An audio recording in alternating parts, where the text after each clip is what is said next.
The universe, in all its infinite wisdom and cosmic irony, had decided that the most important trade negotiation in galactic history should take place on a space station named Harmony 7. The name alone should have been a warning sign.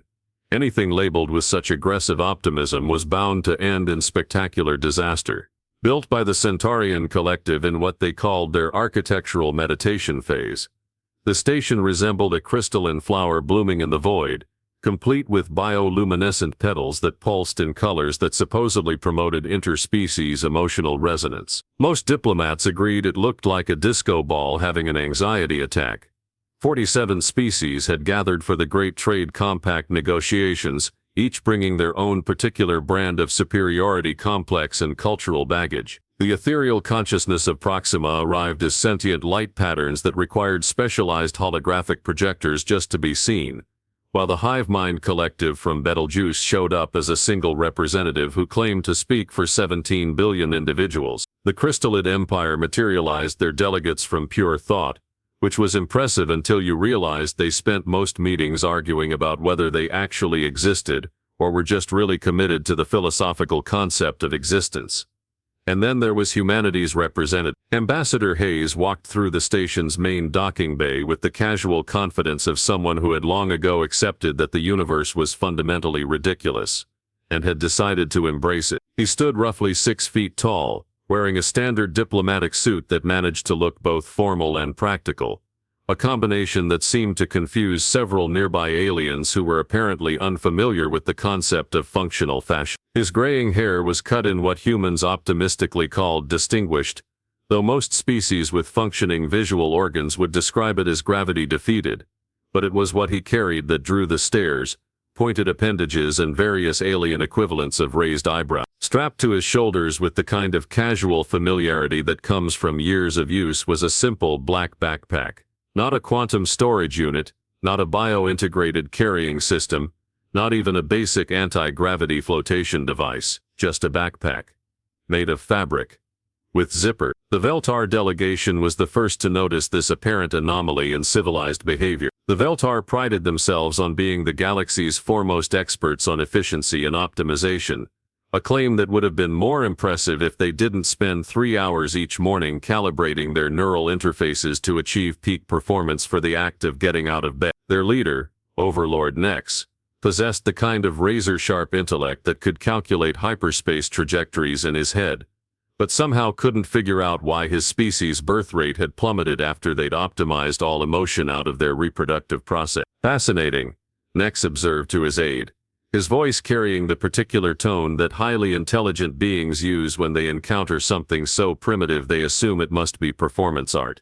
The human appears to be using a primitive textile-based cargo containment system. The aide, a younger Veltar named Deputy Yex, consulted his neural implants with the rapid eye movements that indicated he was accessing the collective knowledge database. According to our cultural files, the device is called a backpack. It appears to be a vestigial evolutionary adaptation from their pre-spaceflight era, when they were required to manually transport survival equipment across hostile terrain. How charmingly primitive, Nex replied, his tone suggesting he found it about as charming as a case of radiation poisoning. One would think that achieving faster-than-light travel would have coincided with developing more sophisticated personal storage solutions. The conversation, conducted in the Veltar's characteristic whisper shouts that carried much farther than intended, began to attract attention from other delegations. The ethereal consciousness of Proxima flickered in what their translator interpreted as amused condescension. The hive mind representative tilted all 17 of his heads in synchronized curiosity. Even the crystallids paused their existential debate to observe this apparent breach of technological etiquette. Ambassador Hayes, meanwhile, continued his unhurried walk toward the diplomatic quarters, either unaware of or strategically ignoring the growing collection of alien attention focused on his choice of luggage. He nodded politely to passing delegates, exchanged pleasantries with a few familiar faces from previous negotiations, and generally behaved as if wearing a backpack in a gathering of the galaxy's most advanced civilizations was the most natural thing in the universe, which, from a human perspective, it absolutely was. The diplomatic complex occupied the station's central hub, a marvel of interspecies accommodation featuring variable gravity zones, atmosphere mixers, and architectural elements that could shift between dimensions depending on the visual preferences of the observer. It was the kind of place where you could walk into a room designed for beings who existed partially in the fourth dimension, and accidentally end up having a philosophical conversation with your own reflection. As Hayes approached the main conference chamber, the murmuring grew loud. The Veltar contingent had positioned themselves strategically near the entrance, presumably to get a better look at this exhibition of technological primitivism. Other species began to cluster nearby, drawn by that universal constant that transcends stellar boundaries, the magnetic pull of witnessing something unusual enough to provide gossip material for the next several parsecs. Perhaps, Deputy Yex suggested in what he probably thought was a whisper but carried with all the subtlety of a supernova, the human species lacks the biomechanical integration necessary for proper storage solutions. It could be a matter of evolutionary limitation rather than cultural choice. This observation sparked a ripple of what could generously be called scholarly interest and more accurately be described as the galactic equivalent of rubbernecking. Representatives from various species began sharing their own storage technologies with the enthusiasm of parents comparing their children's achievements at a school function. The Florian delegation demonstrated their bio-integrated storage cavities, which could expand their torsos to accommodate cargo roughly the size of a small shuttle. The Quantum Collective showed off their ability to fold space around personal items, creating pockets of altered reality that existed everywhere and nowhere simultaneously. The Machine Intelligence Union's representatives simply opened their chest cavity to reveal a storage compartment that seemed to extend into a parallel dimension. And through it all, Ambassador Hayes continued his approach with the steady, implacable advance of someone who had sat through approximately 400 similar displays of technological one-upmanship and had developed the kind of patience that comes from realizing that the universe's most advanced civilizations were still fundamentally composed of beings who needed to prove they were special. The stage was set, the players were in position, and the universe's sense of dramatic irony was practically vibrating with anticipation. What none of the assembled delegates realized was that they were about to receive an education in human practicality that would redefine their understanding of the relationship between advancement and wisdom. But first, they had to ask the question. The question, when it finally came, arrived with all the diplomatic subtlety of a neutron star collision. Overlord next stepped forward, his biomechanical frame gleaming under the station's carefully calibrated lighting, and addressed Ambassador Hayes with the kind of forced politeness that barely concealed intellectual condescension. Ambassador Hayes next began, his voice carrying across the diplomatic complex with the amplified clarity that came from having surgically optimized vocal cords. We find ourselves curious about your choice of personal storage methodology. Might we inquire why a representative of an interstellar civilization continues to employ such an archaic carrying system? The question hung in the recycled atmosphere like a challenge, wrapped in fake courtesy. Conversations throughout the complex began to die down as delegates from various species turned their attention, sensory organs, and consciousness fragments toward what was shaping up to be the kind of cultural exchange that usually ended with someone filing a formal diplomatic complaint. Hayes paused, setting down his backpack with the careful deliberation of someone who had spent years perfecting the art of not starting interstellar incidents before lunch. He straightened up, smiled the particular smile that diplomats use when they're about to explain something very simple to someone very intelligent, and launched into what would later be remembered as either the most patient or most condescending explanation in galactic diplomatic history. Well, Overlord Nex, I appreciate your curiosity, Hayes began, his tone carrying just enough warmth to avoid immediate offense while maintaining the kind of professional distance that suggested he'd had this conversation before. The backpack serves several practical functions that more advanced storage systems sometimes overlook. It's reliable, requires no power source, and can carry everything I might need during extended negotiation. This explanation had roughly the same effect on the assembled aliens, as suggesting that faster-than-light travel could be improved by adding more horses. Deputy Yex's neural implants flickered so rapidly they created a light show that would have been impressive at a rate. The ethereal consciousness of Proxima pulsed in colors that their translator struggled to interpret but probably meant something like adorably primitive. But surely, Nex pressed. his tone now carrying the particular patience that highly advanced beings reserve for explaining obvious concepts to the intellectually disadvantaged.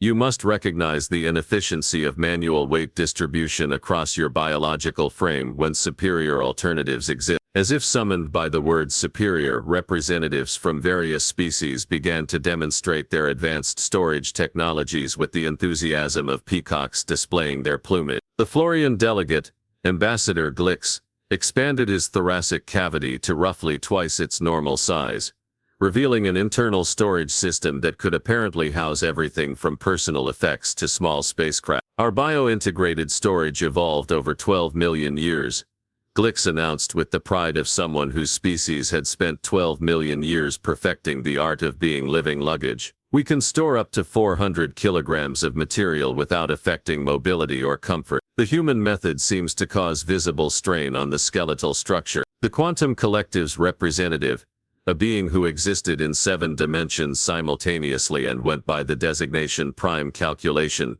decided to contribute by folding space around a conference table and making it disappear into what appeared to be their left elbow. Dimensional storage transcends physical limitations entirely. Prime calculation explained in harmonics that made nearby crystalline structures resonate sympathetically.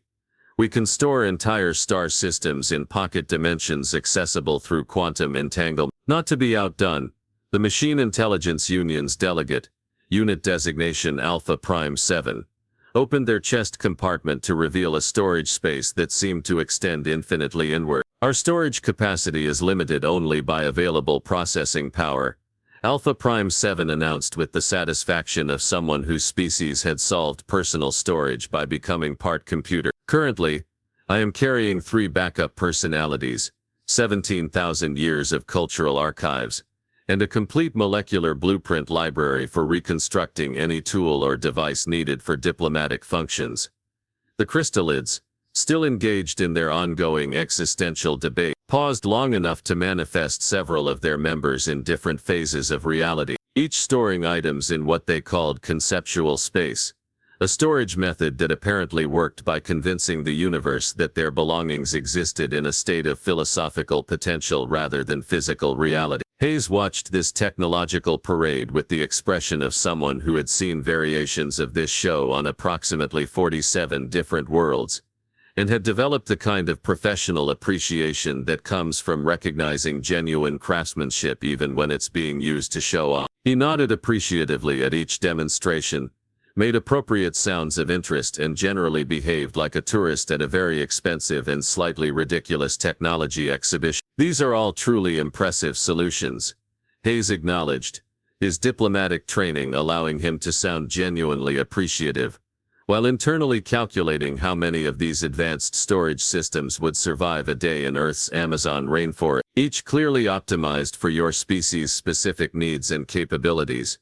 Then surely you can see, Nex continued, his tone now carrying the kind of helpful concern that usually preceded suggestions for immediate evolutionary improvement, that your continued reliance on primitive external storage represents a significant disadvantage in intergalactic professional environments. The murmuring grew louder as more delegates gathered around what was becoming less a cultural exchange and more a group intervention for technologically backwards humans. Representatives began sharing increasingly elaborate theories about human developmental limitations, ranging from evolutionary stagnation to possible brain damage from excessive gravity exposure. The hive mind delegate contributed the collective opinion of 17 billion individuals that humans probably suffered from a species-wide inability to conceive of technological solutions beyond their immediate physical experience. The ethereal consciousness suggested that carbon-based life forms were inherently limited by their material existence,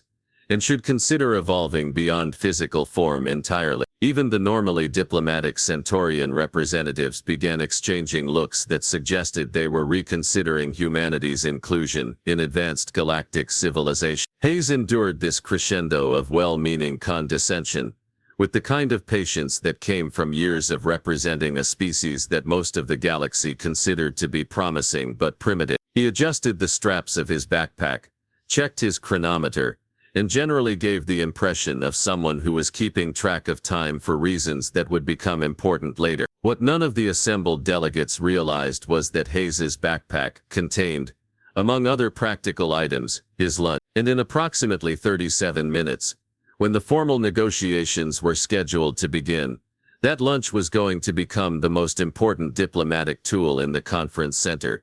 But first, the condescension had to reach critical mass. The universe, after all, had a sense of dramatic timing that would have impressed even the most pretentious theater director, and Overlord Nex, with the unwitting precision of someone following a cosmic script, was about to deliver the line that would transform a simple question about luggage into an interstellar incident involving flying food and wounded alien pride.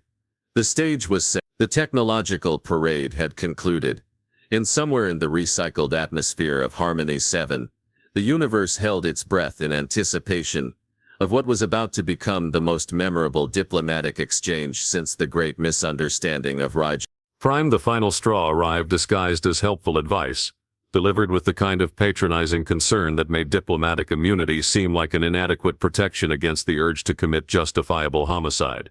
Overlord Nex, apparently convinced that he was performing a valuable service to galactic civilization, stepped closer to Hayes with the expression of someone about to deliver wisdom to the intellectually unfortunate. Ambassador Hayes, Nex began, his voice now dripping with the kind of synthetic compassion that advanced civilizations used when dealing with primitive cultures.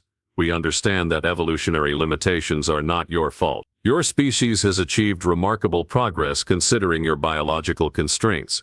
However, continuing to use such crude storage methods in professional diplomatic settings reflects poorly not just on you personally, but on humanity's readiness for true galactic citizenship. The assembled delegates nodded in agreement, their various sensory organs, neural clusters and consciousness fragments expressing the kind of unanimous sympathy typically reserved for watching someone's pet perform an amusing but ultimately futile trick. Deputy X stepped forward with a datapad displaying what appeared to be humanitarian aid statistics. Perhaps, Yex suggested with the tone of someone proposing charity for the technologically disadvantaged, the Veltar Council could arrange for basic storage enhancement technology to be provided to human diplomatic personnel. We have several obsolete systems that would represent a significant upgrade from your current methodology while remaining simple enough for carbon-based neural networks to operate. The Florian delegate, Ambassador Glix, expanded his storage cavity slightly in what was probably meant as an encouraging gesture.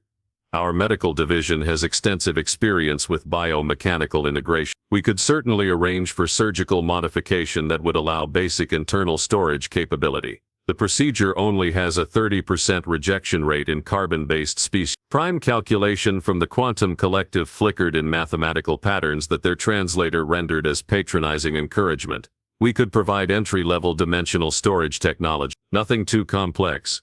Perhaps a simple pocket dimension accessible through basic quantum manipulation. Most primitive species can master the fundamental concepts within 50 to 60 years of intensive study. Hayes listened to this avalanche of technological charity with the expression of someone who had finally reached the precise moment where diplomatic protocol could go take a long walk off a short airlock.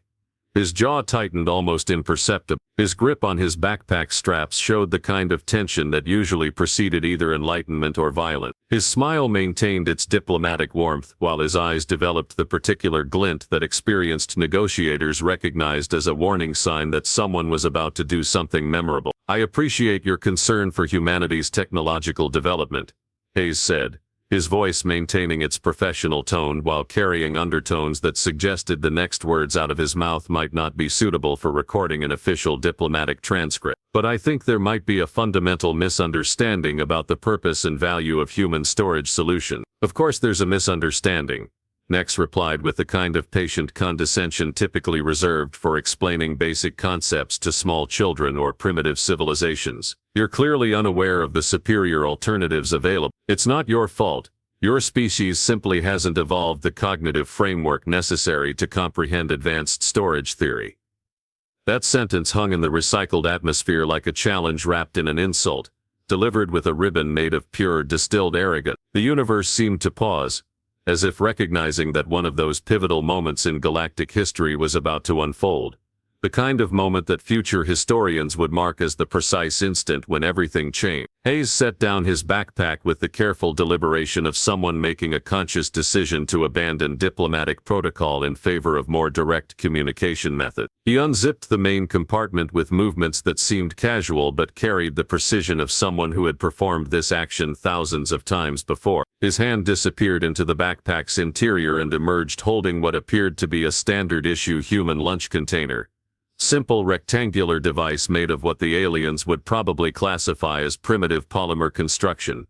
But Hayes wasn't reaching for his own lunch. His eyes had fixed on Overlord Nex's personal nutrition system, a crystalline container roughly the size of a softball that hovered beside the Veltar leader's shoulder, maintained in position by what the specs claimed was an unbreachable gravitic suspension field. The container held Nex's daily nutritional supplement, a luminescent blue substance that represented 12 hours of precise molecular engineering, designed to deliver optimal nutrition while maintaining the Veltar's superior biochemical efficiency. "You know what, Overlord Nex?" Hayes said, his voice carrying the kind of conversational tone that usually preceded either profound wisdom or spectacular disaster. "I think a demonstration might be more effective than an explanation." What happened next unfolded with the kind of inevitable precision that made witnesses question whether they were observing spontaneous action or watching the universe execute a script it had been rehearsing for each. Hayes moved with the fluid economy of someone who had spent considerable time in Earth's various gravity wells and hostile environments. His arm drew back in a motion that combined the principles of projectile physics with the accumulated frustration of representing humanity to a galaxy full of condescending technological supremacists. The Veltar's unbreachable gravitic suspension field proved to be considerably more breachable than advertised when subjected to the kind of direct kinetic intervention that human engineering had been perfecting since the invention of throwing rocks at things that annoyed them. Hayes's hand closed around the crystalline container with the confidence of someone who understood that the most advanced technology was often defeated by the simple application of sufficient determination and basic physics. Nex's expression shifted from condescending patience to shocked realization in the time it took for his brain to process that his lunch was no longer where he had left it. "Ambassador Hayes, what are you?"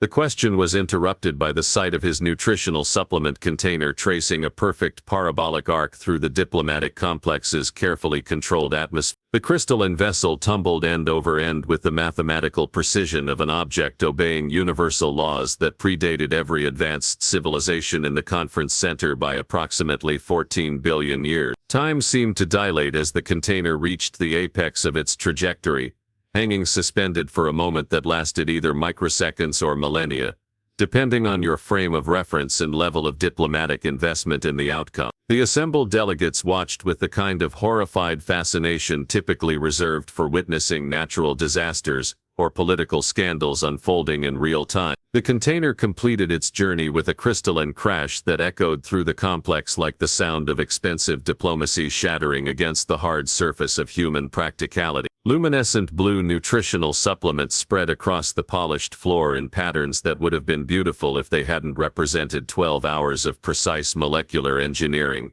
now decorating the deck plating. The silence that followed was so complete that it seemed to have its own gravitational field, drawing in sound waves and diplomatic protocols and leaving behind a vacuum filled only with the kind of shocked disbelief that usually followed unprecedented breaches of galactic etiquette. Hayes straightened up, brushed off his hands with the casual satisfaction of someone who had just solved a complex problem using elegant simplicity, and delivered the line that would echo through diplomatic circles for the next several centuries. "Because lunch is important." The words hung in the air like a manifesto written in simple, undeniable truth. 4 words that managed to encapsulate humanity's entire approach to survival, diplomacy, and the fundamental priorities that kept carbon-based life forms functional in a universe that seemed determined to make existence as complicated as possible. The assembled delegates stared at the spreading pool of blue nutritional supplement with the kind of stunned silence that followed revelations too profound for immediate comprehension. Overlord Nex opened and closed his mouth several times, producing sounds that his universal translator struggled to render into coherent language. Deputy Yex's neural implants flickered in patterns that suggested his cognitive processes had encountered a fatal error, and were attempting to restart. And somewhere in the recycled atmosphere of Harmony 7, the universe smiled with the satisfaction of a cosmic playwright whose script had just reached its dramatic climax. The silence stretched long enough for several nearby star systems to complete their rotational cycles, or at least long enough for the more philosophically inclined delegates to question whether time itself had paused to consider the implications of what they had just witnessed. The blue nutritional supplement continued its slow spread across the polished floor, creating abstract patterns that would have impressed the Centaurian artistic collective if they hadn't been too busy processing the fact that someone had just weaponized lunch in a diplomatic setting. Hayes stood in the center of this tableau of shocked alien sensibilities, looking remarkably composed for someone who had just committed what was arguably the most spectacular breach of galactic diplomatic protocol since the infamous incident at Betelgeuse Prime. He adjusted his backpack straps with the casual air of someone who had made peace with the consequences of his actions, and was now prepared to explain why those actions had been not only justified but inevitable. Ladies, gentlemen, sentient energy patterns, hive mind, and beings who exist in states of quantum uncertainty.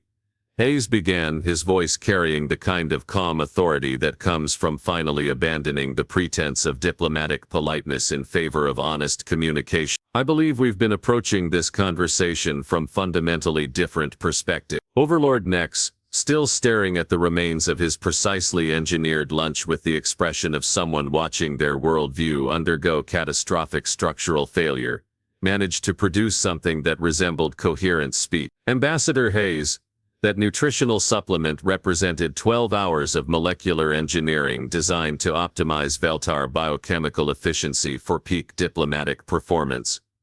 Exactly, Hayes replied, nodding with the satisfaction of someone whose point was being made for him. 12 hours of engineering to produce something that serves one function for one being under ideal conditions. My backpack contains 6 different meal options, each capable of sustaining human life for up to 8 hours under conditions ranging from standard atmospheric pressure to hostile environmental extreme. He unzipped his backpack again, this time with the deliberate showmanship of someone who had decided that if he was going to violate diplomatic protocol, he might as well do it thoroughly. His hands emerged with items that looked deceptively simple to beings accustomed to molecular-level engineering. Sealed packages that appeared to be constructed from basic polymer materials, containers that showed no evidence of advanced preservation technology, and what appeared to be dried organic matter, arranged in portable configurations. This, Hayes announced, holding up a vacuum-sealed package, is what humans call a trail mix: nuts, dried fruit, and chocolate.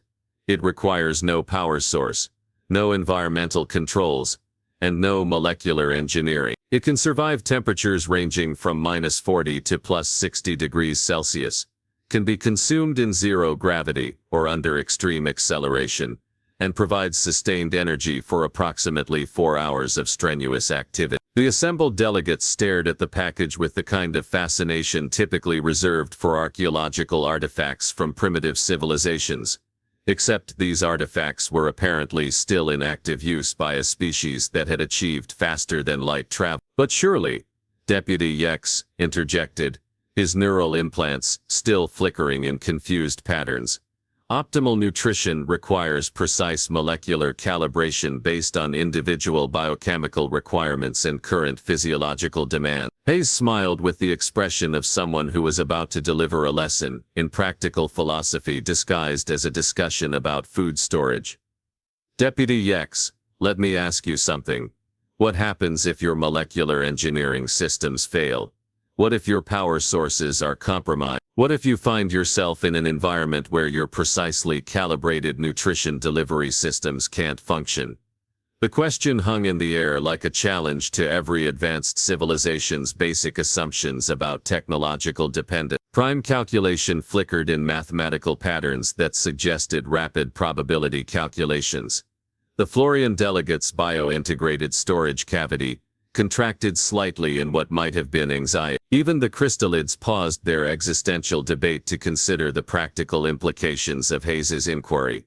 Our systems are designed with multiple redundancies, Nex replied, but his voice carried the first notes of uncertainty that had appeared in his tone since the conversation began. Failure scenarios are statistically improbable. Statistically improbable, Hayes repeated, savoring the phrase like a fine wine. Not impossible, improbable, and when the improbable becomes inevitable, as it eventually does in any sufficiently complex system, what then? He reached into his backpack again, producing items with the practiced efficiency of someone giving a demonstration he had clearly rehearsed, though probably not in a setting quite this formal. Water purification tablets, high-energy bars, basic medical supplies, a multi-tool that looked primitive by galactic standards but could apparently perform 17 different functions without requiring external power. Human storage philosophy, Hayes continued, warming to his theme with the enthusiasm of someone finally getting to explain something he was genuinely passionate about, is based on a simple principle. Assume everything will go wrong at the worst possible moment, and prepare accordingly. My backpack doesn't just carry lunch, it carries the tools and supplies necessary to keep me alive and functional for up to 72 hours under adverse conditions. The implications of this statement began to ripple through the assembled delegates, like shockwaves through a civilized galaxy's fundamental assumptions. The hive mind representative tilted all 17 heads in a synchronized expression of dawning comprehension. The ethereal consciousness of Proxima pulsed in colors that their translator struggled to interpret, but probably indicated profound philosophical recalibration. You mean to say, Ambassador Glix said slowly, his bio-integrated storage cavity expanding and contracting in what appeared to be agitation, that your primitive storage system is actually a comprehensive survival preparation methodology? Precisely, Hayes replied, his diplomatic training finally reasserting itself now that his audience was beginning to understand the conversation's actual subject. Every human diplomat, explorer, or representative carries similar equipment. Not because we're primitive, but because we've learned that the universe has a sense of humor, and that sense of humor usually involves critical system failures occurring at the most inconvenient possible moment. Unit designation Alpha Prime 7 processed this information with the kind of mechanical thoroughness that suggested their entire species was reconsidering some fundamental assumptions about efficiency and optimization. This implies that human technology philosophy prioritizes redundancy and manual backup systems over optimization and integration. It implies, Hayes corrected gently, that human technology philosophy recognizes that the most advanced system in the universe is still subject to Murphy's Law. Murphy's Law, several delegates asked simultaneously, their various translation systems struggling with what appeared to be a uniquely human philosophical concept.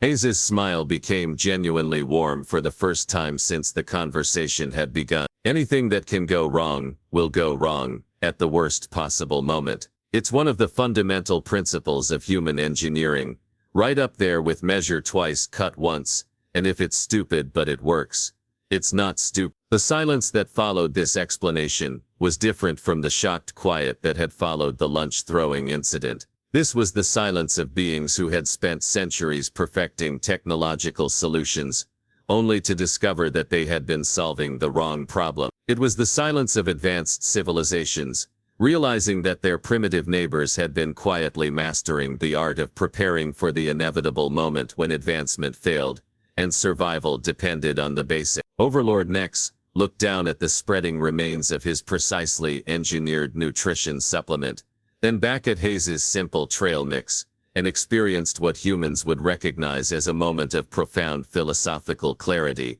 Your backpack, he said slowly, is not a storage system. It's a survival philosophy made manifest. Now you're getting it, Hayes replied, shouldering his backpack with movements that suddenly looked less primitive, and more like the practiced efficiency of someone who understood that true advancement meant being prepared for anything the universe could throw at you, including the failure of advancement itself. The diplomatic complex buzzed with the kind of energy that follows genuine revelation. Representatives began examining their own storage systems with new perspectives. suddenly aware that their optimized solutions might be optimized for the wrong variable. Quiet conversations started among delegations as beings who had never considered the possibility of system failure began to contemplate the wisdom of carrying backup plans. Deputy X approached Hayes with the hesitant respect of someone who had just discovered that their assumptions about primitive behavior had been fundamentally backward. Ambassador Hayes, would it be possible to observe these human survival preparation methods for academic purposes? Of course, Hayes replied, his diplomatic smile now carrying genuine warmth instead of professional obligation. I'd be happy to share what we've learned about preparing for the universe's sense of humor. As the formal negotiations finally began, something fundamental had shifted in the galactic power dynamic. The humans were no longer the primitive species trying to prove their worthiness for advanced civilization. They had become the practical neighbors who understood something that all molecular engineering and quantum storage in the universe couldn't replace: the wisdom of being prepared for the moment when everything sophisticated failed, and survival came down to having a good lunch and the tools to make it through another day. The Great Trade Compact negotiations proceeded with unprecedented efficiency, partly because the delegates had developed a new respect for human practicality, and partly because several species had quietly begun redesigning their storage systems to include backup plans that didn't require advanced technology to function. And in a development that would have amused the universe's sense of irony, by the end of the conference, nearly half the delegates had discreetly acquired human-style backup supplies, though they maintained the pretense that these were merely curiosities, rather than admissions that sometimes the most primitive solution was also the most advanced. The lunch that had started as a symbol of human backwardness had become a lesson in the difference between complexity and wisdom, proving once again that the universe's most important truths were often the simplest ones. Be prepared, pack a good lunch, and never underestimate the diplomatic value of knowing when to abandon protocol in favor of throwing food at condescending aliens. After all, lunch is important.